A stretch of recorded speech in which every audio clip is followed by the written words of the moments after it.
beautiful. Lethal. The Underdark is everything I thought it'd be. And this environ seems worthy of a Githyanki world. Ah, to be...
The dog pants through a ball held firmly in his mouth.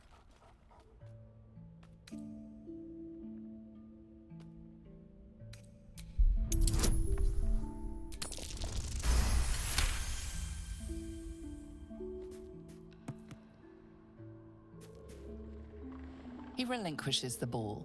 It is well chewed and slick with drool. His eyes track the ball avidly. He shuffles on his paws, ready to chase after it.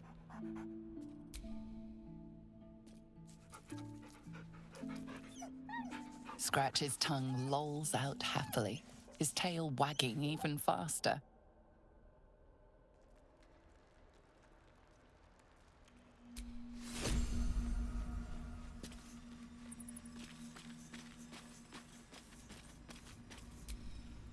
Speak.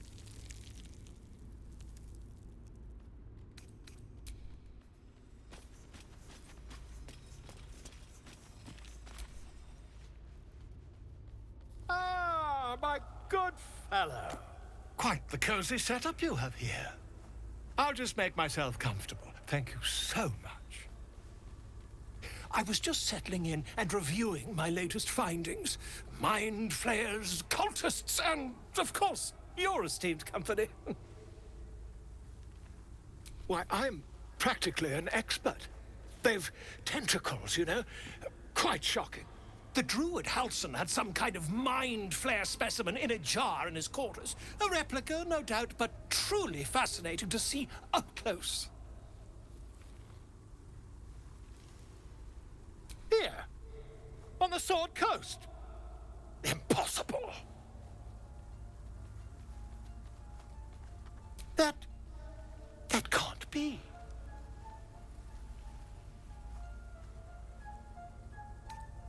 You're either an excellent storyteller, or you've experienced something quite exceptional. Tell me, have you noticed any residual psionic malaise since the alleged encounter?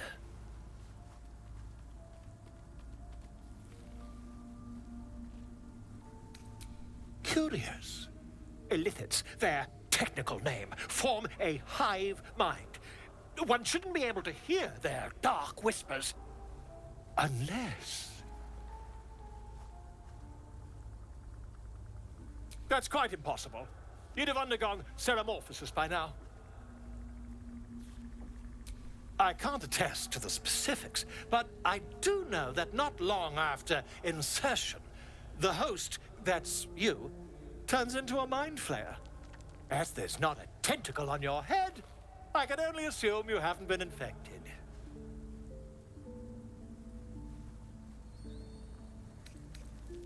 If what you say were true, you'd be a mind flayer by now. You? Infected by a mind flayer? Ridiculous. Isn't it?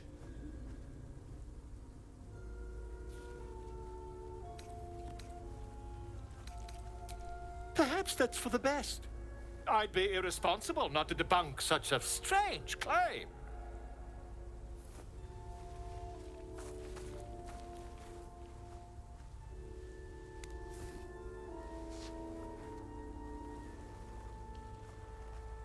If I just peer in your eye, I could quickly... Oh, my dear sweet gods!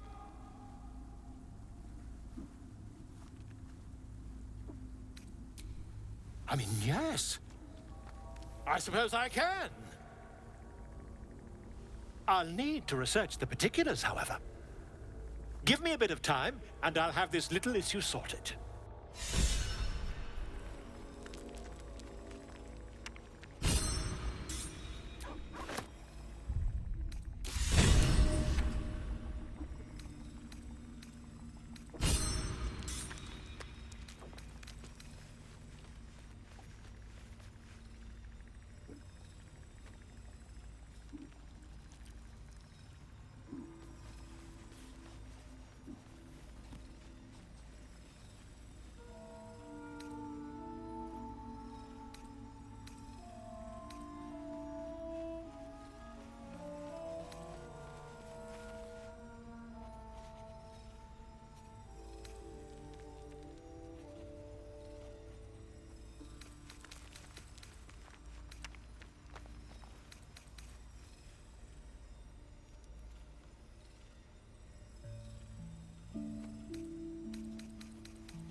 My condition likes being ignored as little as I do.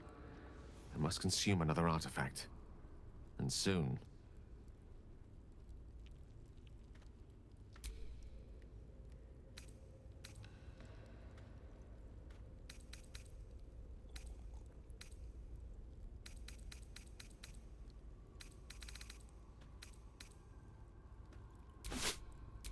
Thank you.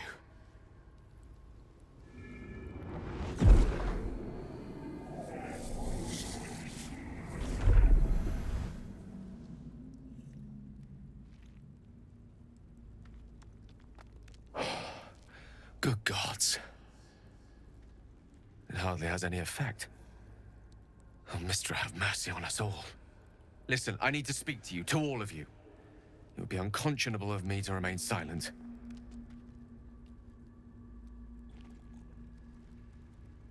I might just be about to remedy that. You have to know who I was. You have to know who I really am. What I am is a walking shadow of the promise I once held. I'm what one might call a wizard prodigy, who from an early age could not only control the weave, but compose it, much like a musician or a poet. Such was my skill that it earned me the attention of the mother of magic herself, the Lady of Mysteries, the goddess Mistra. She revealed herself to me and she became my teacher. In time, she became my muse, and later even my lover.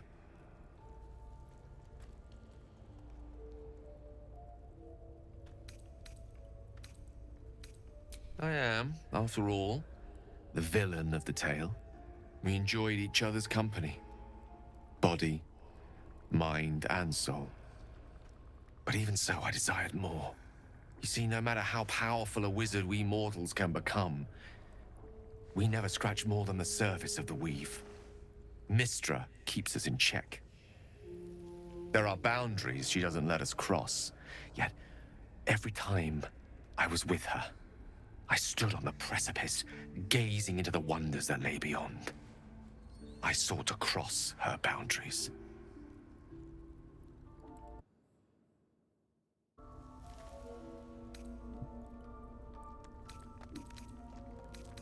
Though not, I think, my methods. I tried to convince her. I pouted. I pleaded. Swore my ambition was only to serve her better. She only smiled and told me to be contented. But inconceivable as it seems to me now, I shared a bed with a goddess, and yet I wasn't satisfied. So I sought to prove myself worthy to her instead. We come now to the crux of my folly. Shall I share the story behind it, or would you rather head straight to its sordid finale?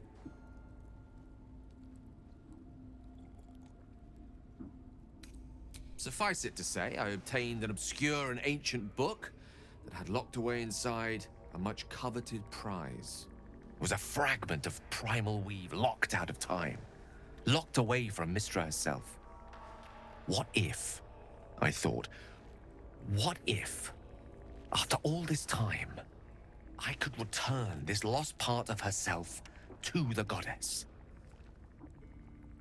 I was certain that this deed of raw power, draped in romance, would convince Mistra to take me by the hand and welcome me into her hitherto forbidden domains. I was mistaken. I obtained the fabled book and took it into my study. As for what happened next... Here. Place your hand over my heart. Let me show you.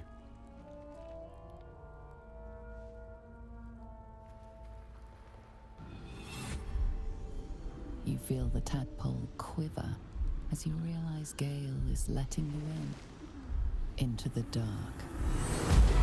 You see through Gale's eyes, staring down the corridors of a dread memory.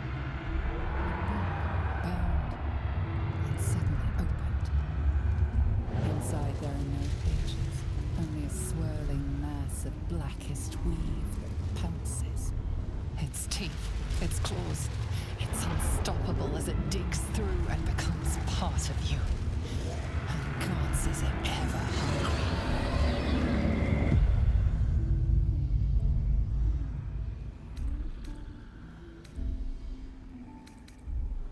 Thankfully, the moment I absorbed the fragment wasn't enough to kill me outright. It was only the beginning.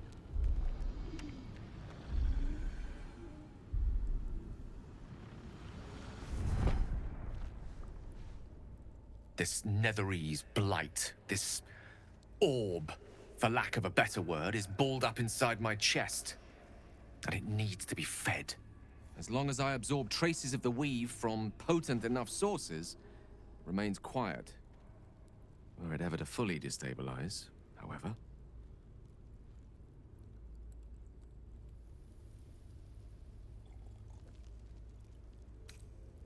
Rather worse, actually. I will erupt. I don't know the exact magnitude of the eruption, but given my studies of Netherese magic, I'd say even a fragment as small as the one I carry, it'd level a city the size of Waterdeep.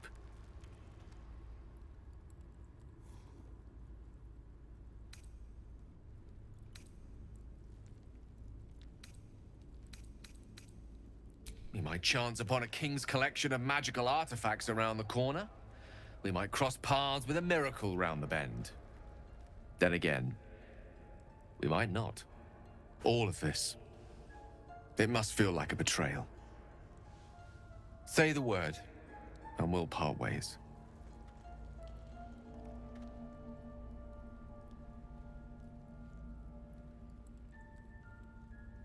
That is a great relief. Oh, a great relief indeed. You truly are a soul that steals my own. From all my new rallied heart, I thank you. I thank you all. I understand if you stand against me. I'm humbled if you stand with me. Either way, I will do my best not to let you down.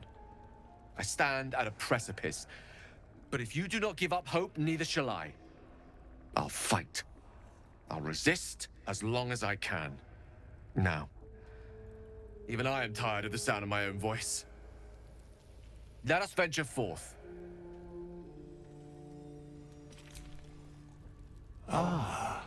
Another. Thy name has been recorded. I shall be here in thy camp for whenever thou hast need of my services.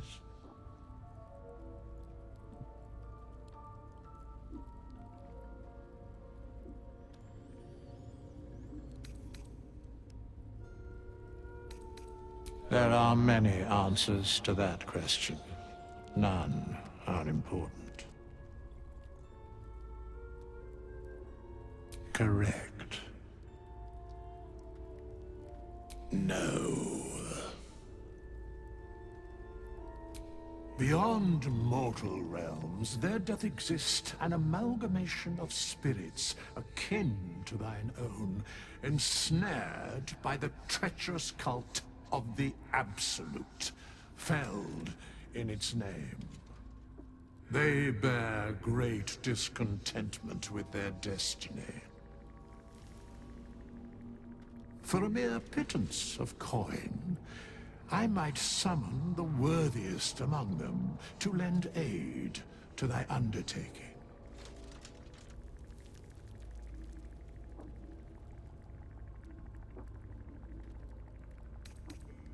Should thou or any of thy compatriots perish, I will cleave soul to body once more.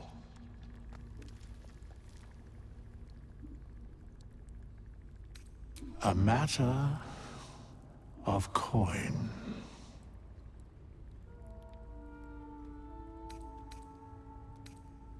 Then I shall wait here patiently until it is acquired.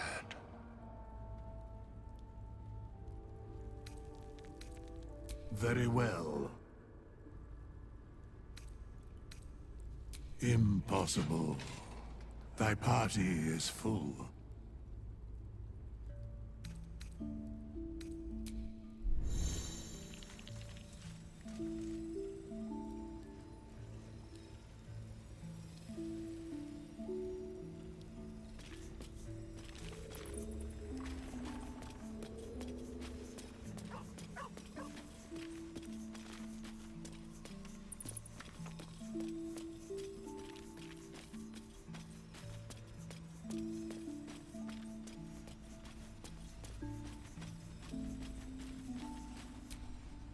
May the darkness protect you. Fine. What's on your mind?